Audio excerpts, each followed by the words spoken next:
পরম সুন্দরী এক মহিলা আজ কয়েক মাস হলো বস্তাম নগরীতে আগমন করেছে। মেয়েটির দেহ অবয়ব সুন্দর হলেও তার হৃদয়টা মোটেও সুন্দর ছিল না। সে ছিল চরিত্রহীনা নষ্টা মেয়ে। নিজের ইজ্জত বিলিয়ে দিয়ে সে উপার্জন করত প্রচুর অর্থ। অত্যাধিক সুন্দরী হওয়ায় তার মূল্য ছিল অনেক। তার রূপ ও সৌন্দর্যের মুহে আচ্ছন্ন হয়ে শহরের বিত্তশালীরা নির্দ্বিধায় তার পেছনে খরচ করত অডেল অর্থ সম্পদ মেয়েটির সান্নিধ্য লাভ করার জন্য। প্রতি রাত্রে পয়সাওয়ালা লোকজন তার বাড়িতে ভিড় জমায় এবং 200 দিরহাম দিয়ে তাদের মনোবাসনা পূর্ণ করে চলে যায়। এভাবে প্রায় 1 মাস ধরে মেয়েটি শহরের বুকে তার এই কুকর্ম চালিয়ে যায়। এইভাবে বিপুল পরিমাণ অর্থ কামাই করতে পেরে মেয়েটি আনন্দে উল্লাসে তার দিন কাটাতে থাকে। মেয়েটি তার কাজের মহিলার কাছে বলতে থাকে, এই শহরে আগমন করে বেশ বুদ্ধিমত্তার পরিচয় দিয়েছি এবং এইভাবে চলতে থাকলে আমরা অল্প দিনেই প্রচুর সহায় সম্পত্তির মালিক হয়ে যাব। আর অন্যদিকে তার লালসায় পড়ে বহু যুবক নিজের যৌবনকে পাপের রাজ্যে বিলিয়ে দিচ্ছে। মানুষের এই নৈতিক অবক্ষয় দেখে বস্তাম নগরীর সৎ অভিজ্ঞ লোকেরা অস্থির হয়ে পড়লেন। এই ঘৃণ অপকর্ম কি করে বন্ধ করা যায় এই নিয়ে তারা অনেক চিন্তা ফিকির করলেন। কোনো উপায় অন্তর না দেখে শেষ পর্যন্ত তারা তৎকালীন প্রসিদ্ধ বুজুর্গ বিখ্যাত আল্লাহর অলি হযরত বাইজিদ বুস্তামি রহমতুল্লাহি আলাইহির শরণাপন্ন হলেন এবং বিস্তারিত আলোচনা শেষে তারা সবিনয় আরজ করে বললেন, হে হযরত, অনুগ্রহ করে শহর থেকে এই পাপ দূর করুন, অন্যথায় অল্প দিনের মধ্যে শহর অন্ধকারে নিমজ্জিত হয়ে যাবে। হযরত বাইজিদ বুস্তামি রহমতুল্লাহি আলাই সবকিছু মনোযোগ সহকারে শুনলেন।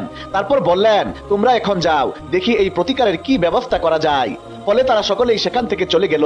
অতঃপর লোকজন চলে যাওয়ার পর হযরত বাইজিদ বুস্তামি রহমতুল্লাহি আলাই ভীষণ পেরেশান হলেন, চরম পর্যায়ের অস্থির হয়ে পড়লেন এবং তার একজন খাদেমকে ডেকে বললেন, আমি জীবিত থাকতেই এই শহরে এত বড় মারাত্মক অপকর্ম হচ্ছে, আল্লাহ তাআলার এত বড় নাফরমানি হচ্ছে। হায়, যদি হাসরের ময়দানে পরাক্রমশালী আল্লাহ আমাকে প্রশ্ন করে বসেন, হে বাইজিদ, তোমার উপস্থিতিতে বস্তাম নগরীতে এত বড় পাপ কর্ম সংগঠিত হলো, অথচ তুমি তা বন্ধ করার জন্য কোনো চেষ্টাই করলে না, এর প্রতিকারের কোনো ব্যবস্থাই তুমি নিলে না, অন্ধকারে নিমজ্জিত এক অবলা নারীকে সৎ পথে ফেরানোর জন্য কোনো চিন্তাই তুমি করলে না, তাহলে আমি কি জবাব দেব? কিভাবে আমি আল্লাহ ও তার রাসূলের সামনে মুখ দেখাবো? তাই এমন জীবন দিয়ে আমি কি করব? এইসব কথা বলতে বলতে তার পেরেশানির মাত্রা আরো বৃদ্ধি পেল।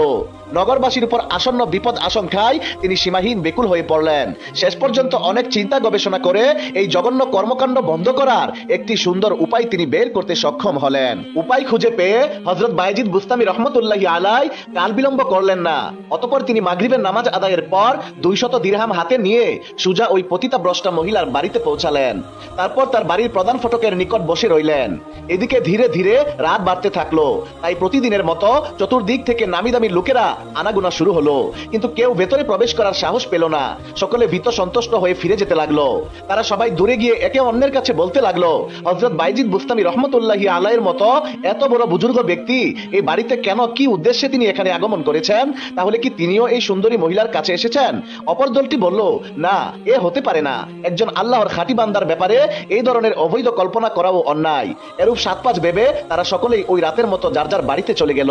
এভাবে প্রায় রাত 2টা পেরিয়ে গেল। আর ওদিকে ওই পতিতা মেয়েটি তার কাজের মেয়েকে বলল, কি ব্যাপার, এতক্ষণে তো কয়েকশো দিরহাম কামাই হয়ে যাওয়ার কথা, কিন্তু একটি পয়সাও এ পর্যন্ত আসেনি, একজনের দেখাও এ পর্যন্ত মিলল না, তাহলে নিশ্চয়ই কিছু ঘটেছে। এইসব বলতে বলতে মেয়েটি অস্থির হয়ে পড়লো। এরপর তার মহিলাকে বলল, তুমি বাহিরে গিয়ে দেখো তো কি হয়েছে, আজ একটা খদ্দেরও আমার কাছে আসেনি, এমনটা কোনোদিনও হয়নি, কম করে হলেও 2-3 জন খদ্দের আসে, তাই তুমি বাহিরে গিয়ে খবর নিয়ে এসো এবং আমাকে জানাও। এরপর ওই কাজের মহিলাটি বাহিরে বেরিয়ে পড়লো। অতঃপর সে বাহিরে এসে দেখলো যে ঘরের প্রধান ফটকে একজন দরিদ্র বুজুর্গ লোক বসে আছে, আর লোকেরা তাকে দেখে ভয়ে পালিয়ে পালিয়ে যাচ্ছে। এমন দৃশ্য দেখে মহিলাটি পতিতা মেয়ের কাছে এসে তাকে সবকিছু খুলে বলল। সবকিছু শুনে মেয়েটি বলল, তুমি সে দরিদ্র বুজুর্গ লোকটির কাছে যাও এবং তাকে জিজ্ঞাসা করো সে কি উদ্দেশ্যে এখানে এসেছে। অতঃপর কাজের মহিলাটি হযরত বাইজিদ বুস্তামি রহমতুল্লাহি আলাইহির কাছে আসলো, কিন্তু মহিলাটি হযরত বাইজিদ বুস্তামিকে চিনতো না। তাই মহিলাটি তাকে জিজ্ঞাসা করলো, আপনি কে এবং কেন এখানে এসেছেন? আমাদের এখানে তো দরিদ্র লোকেরা আসে না, আসার সাহসও পায় না, কারণ আমার মনিবের মূল্য অনেক বেশি। হযরত বাইজিদ বুস্তামি রহমতুল্লাহি আলাই তখন বললেন, আমি মেয়েটির সাথে দেখা করতে চাই, আমাকে একটু সুযোগ করে দাও। বুজুর্গের সাহস দেখে কাজের মহিলাটি হাসলো, তারপর ব্যঙ্গ করে বলল, জনাব, আদার ব্যবসায়ী হয়ে জাহাজের খবর না নেওয়াই তো ভালো। যদি বেশি প্রয়োজন হয় তবে অন্যত্র গিয়ে মনের খায়েশ পূরণ করুন। ফকির, মিসকিন আর দরিদ্র লোকদের জায়গা এটা নয়। তার কথা শুনে বায়েজিদ বুস্তামি রহমতুল্লাহি আলাই শান্ত কণ্ঠে বললেন, এত কথার প্রয়োজন কি? তোমাদের প্রয়োজন দিনার, দিরহামের, আর তোমরা যা চাও তা দিতে পারলেই তো আমার হলো। কাজের মহিলা তখন বলল, তাহলে আপনি কি এত দিরহাম দিতে পারবেন? বায়েজিদ বুস্তামি রহমতুল্লাহি আলাই বললেন, অবশ্যই দিতে পারবো। কাজের মেয়েটি তখন বলল, প্রতি রাতের বিনিময়ে তার মূল্য 200 দিরহাম। তখন বায়েজিদ বুস্তামি রহমতুল্লাহি আলাই বললেন, 200 দিরহাম কেন, তার বেশি হলেও আমার কোনো আপত্তি নেই।